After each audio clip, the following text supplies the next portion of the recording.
Shabbos haGadol, the great Shabbos, Shabbos before Pesach.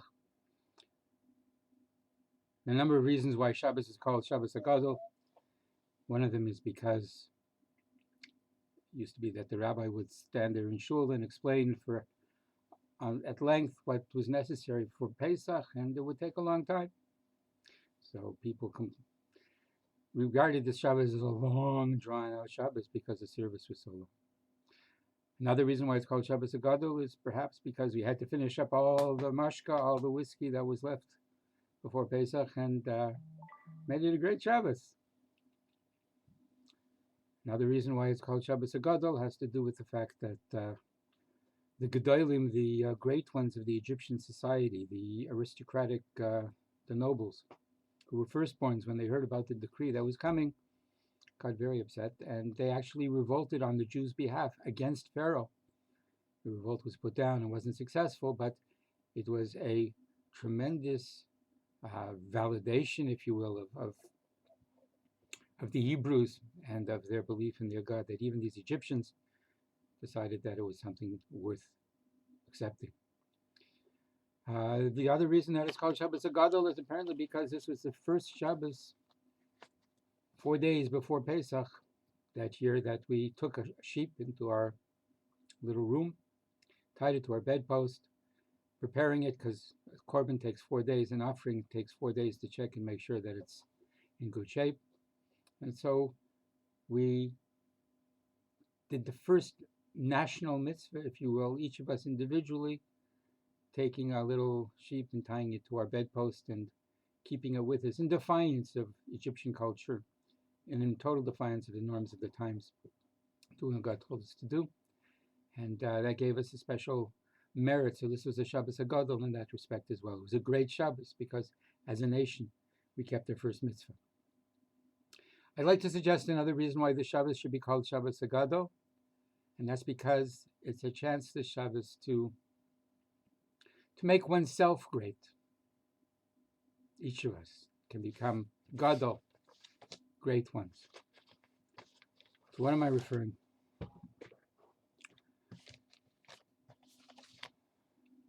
We're very accustomed to hearing people putting other people down.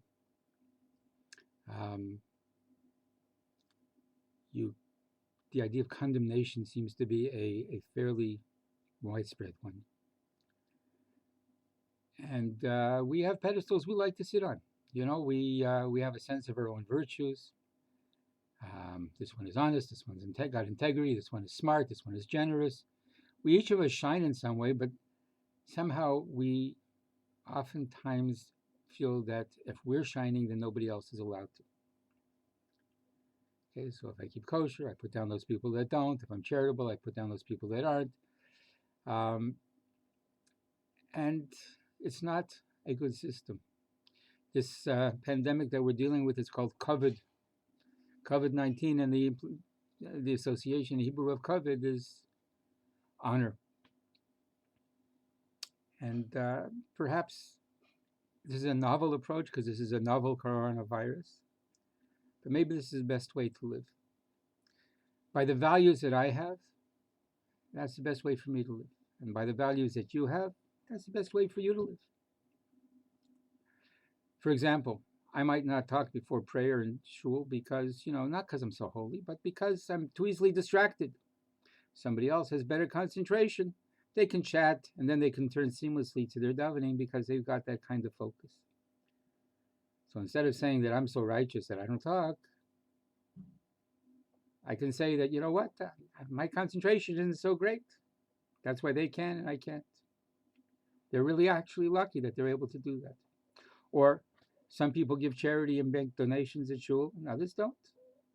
So you might think that the first group that you're aware about, they're charitable, and the other ones aren't. But who knows what goes on the street, for instance?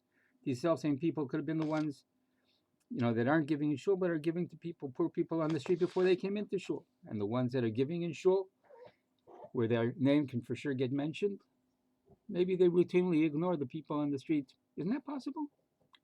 So again, rather than putting down or condemning one group or the other, instead of figuring out theories and supporting it with circumstantial evidence that leads to condemnation, we should use our energy, instead of putting other people down, to put them up. Okay. If you spend a lot of time putting people down, then what do you do for an example? What do you do for something to live up to? You're already the best person in the room. But if you believe that the other person can talk to somebody else because he's got that power of concentration, then you have something to strive for. If you figure that the guy that never gives charity at shul gives charity on the street, then you have something to try and emulate. We're not talking about not giving charity at shul. I'm just mentioning that there are positive ways of dealing with the information that comes to our senses. We can look at other people in a much more uplifting way. When the Torah describes the plague of darkness, it says the Egyptians didn't see each other and nobody rose from their place. What does that one have to do with the other? Was the darkness so heavy? On a deeper level, the Torah is telling you something. You know what it's saying? It's saying that even though the Egyptians lived near each other, they didn't see anything valuable in each other. They failed to see one another. And because they failed to see the qualities and strengths that they had, they were blind to them. And because they refused to see anything good in one another, they failed to rise themselves. This is how you don't become a nation. This is how you don't go about life. As a nation of Jews, as Bnei Yisrael, we should be comprised of brothers who lift each other up and who learn from one another.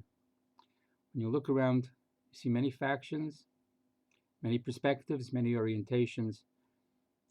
What we need to do is affirm the plurality of those valid perspectives and not just put our group on a pedestal, our way of looking at things on a pedestal, and tear other people down. Seeing the good in each other will bring out the best in each other, and will also bring out the best in ourselves. There's a lesson to go into Shabbos haGadol. This is the way to be great. This is the way to be big and adult and mature. And just to share with you a promise that the Torah gives us, that if part of what's leading to the attitude that we described has to do with wrongs suffered, then the Torah tells us very clearly that if there's somebody that has had something done to them, undeserved, unfair, wrong, whether it was lashon hara about them, whether it was a neglect of a covet that was of an honor that was due to them, whether they were cheated, whether they were done wrong, if the person that suffered the wrong lets it go, if the person says, it's whatever, I'm not holding on to this. I'm not holding on to the grudge. I'm not holding on to the negativity. I'm not holding on to a bad opinion of the person. Forget it. Just let it go over. Then the amazing thing is that God does the same thing. That God takes all the things that we've done wrong. He says, you know what? It's okay. Let it go. And so the person that's prepared to forego his rightful fribble becomes a tzaddik, becomes a person so totally righteous that he has no sins. And as such becomes a very, very powerfully empowered individual, a tzaddik, to give blessings, to spread light, and to beseech God to end this virus, to end this pandemic, to bring Mashiach, and to bring us to a world on the other side of this whole experience we're going through that's filled with the light of goodness and the light of kindness and the light of seeing the good in each other. Shabbat Shalom.